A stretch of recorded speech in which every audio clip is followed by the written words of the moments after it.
মাছ ভালোবাসি না এমন বাঙালি আছে নাকি? আর সেটা যদি হয় ট্যাংরা মাছের ঝোল, তবে তো কথাই নাই। হ্যালো এভরিওয়ান, আসসালামু আলাইকুম। আজকের প্রিপারেশন ট্যাংরা মাছ দিয়ে আলু টমেটো দিয়ে হালকা ঝোল একটি রেসিপি।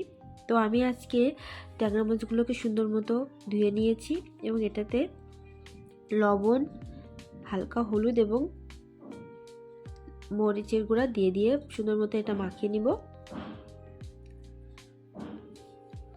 কড়াইতে তেল গরম করে মাছগুলোকে আমি হালকা করে ভেজে নিব।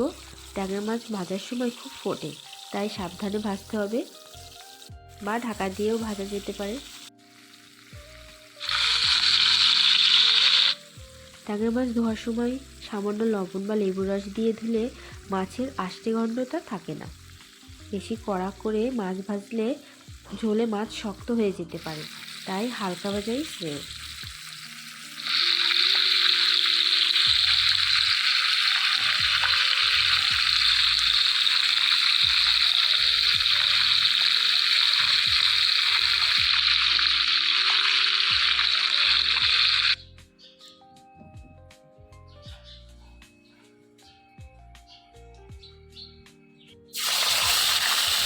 আমি হালকা করে ভেজে নিয়েছি। এবার আমি তেলে পেঁয়াজ বাটা দিয়ে দিব, এরপর রসুন বাটা দিয়ে দেবো, লবণ দিব, একে একে করে আমি জিরে বাটা দিব।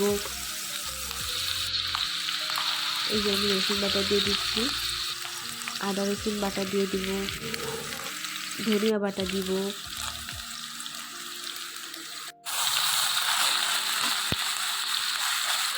সব মশলা এক এক করে দিয়ে আমি সুন্দর মতো কষিয়ে দিব। হলুদ গুঁড়ো দেবো এবং মরিচের গুঁড়ো আমি সামান্য দিব, তেজপাতা দিয়ে দিব। তেজপাতা এখানে অপশনাল, আপনারা চাইলে দিতে পারেন না বা নাও দিতে পারেন। তেলে আমি সামান্য করে আঁচে দিয়ে ভেজে দিব। মশলাগুলো ভুনে নিয়ে তারপর এক একে আলু দিয়ে দিব।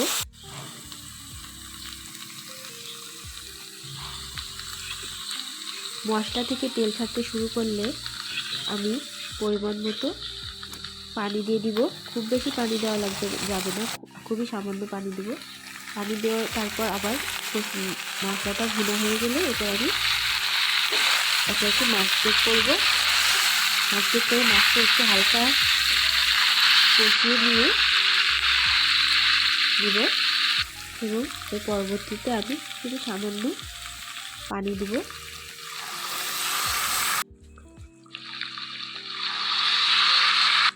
পানি দিয়ে একবার কষিয়ে নিয়ে আমি পুনরায় দ্বিতীয়বার পানি দিব।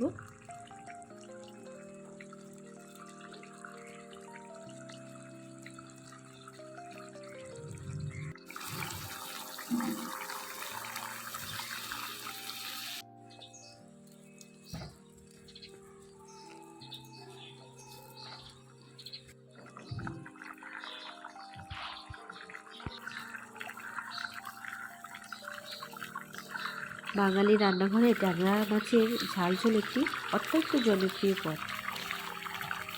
এরপর আমি টমেটো যোগ করব। টমেটো দিয়ে বেশ কিছুক্ষণ রান্না করব। বিশেষ করে নতুন আলু এবং টমেটো দিয়ে ট্যাংরা মাছের হালকা মাখা ঝোল গরম ভাতের সাথে জাস্ট জমে যায়।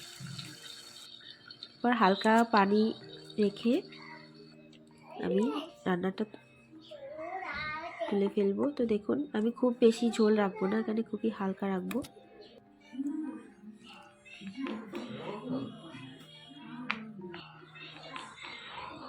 যে আমার রান্না রেডি।